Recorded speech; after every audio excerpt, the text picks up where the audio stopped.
అందరికీ చాలా ఎడ్యుకేట్ చేశాను నేను. అల్టిమేట్గా రాయలసీమ బాగుపడాలంటే నల్లమలై ఫారెస్ట్లో ఒక టనల్ తీసుకొని ఎక్కడైతే బనకచర్ల హెడ్ రెగ్యులేటర్ తీసుకపోతే రాయలసీమ గేట్వే అవుతుంది. నవేడేస్ పెద్దగా టన్నల్స్ కూడా పెద్ద సమస్య కాదు. రోడ్ టనల్స్ కొడుతున్నారు, రైల్వే కొడుతున్నారు, అన్నీ వస్తున్నాయి. ఇది ఓవరాల్గా ఇది నా బాధ, ఆవేదన. ఒకసారి చాలా తపనిస్తుంది, చాలా కోపం వస్తుంది, ఇరిటేషన్ వస్తుంది. అయినా కూడా ఇది సరే, వీళ్ళ ప్రకటనలు అది వినాల్సిన పిల్లలు కూడా మీరు చాలాసార్లు విన్నారు. ఏంటి ఏనండి సరిపోతుంది. ప్రాజెక్టు పనులు మొదలైపోయాయి. ప్రాజెక్టు 2021 జూన్ నాటికి కంప్లీట్ చేస్తాము, నీళ్ళు ఇస్తామని కూడా ఖచ్చితంగా చెప్తాము.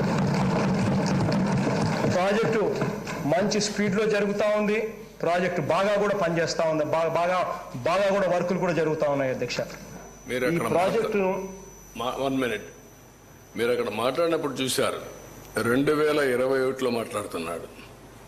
2021 అసెంబ్లీలో ప్రాజెక్ట్ స్పీడ్గా జరుగుతుందంటాడు. అప్పుడు మునిగిపోయింది. వీళ్ళని ఏం చేయాలంటే వీళ్ళు ముఖ్యమంత్రులుగా పెట్టుకోవడం అనేది మన దౌర్భాగ్యమే కదా. ఇదే అతను మాట్లాడే మాటలు. నెక్స్ట్ ఖరీఫ్ 2022 నాటికి నీళ్ళు ఇచ్చే పరిస్థితి తీసుకొని వస్తానని కూడా ఖచ్చితంగా కూడా చెప్తా ఉన్నాను. ఆ అవరోధాలన్నీ కూడా అధిగమించి ఈ ప్రాజెక్టును 2023 ఖరీఫ్కు కల్లా ఈ ప్రాజెక్టు పూర్తి చేస్తామని చెప్పి చెప్తా ఉన్నాం. సో ఇవన్నీ కూడా అధిగమించి ఇప్పుడు లెవెల్లో కొంచెం గాడిలో పడింది. 2025 ఖరీఫ్ కల్లా ఖచ్చితంగా గోదావరి పోలవరం ప్రాజెక్టు పూర్తి చేసి నీళ్లు కూడా పెట్టే పరిస్థితి వస్తుంది. జూలై ఆగస్టులో ఆ వరద 2025 జూలై ఆగస్టులో 41.15 మీటర్లలో నీళ్లు పెట్టే పరిస్థితి కూడా. ఇది ఈ పోలవరం ప్రాజెక్ట్ అనేది వెరీ వెరీ కాంప్లికేటెడ్. అంత తేలిగ్గా అర్థం కాదు.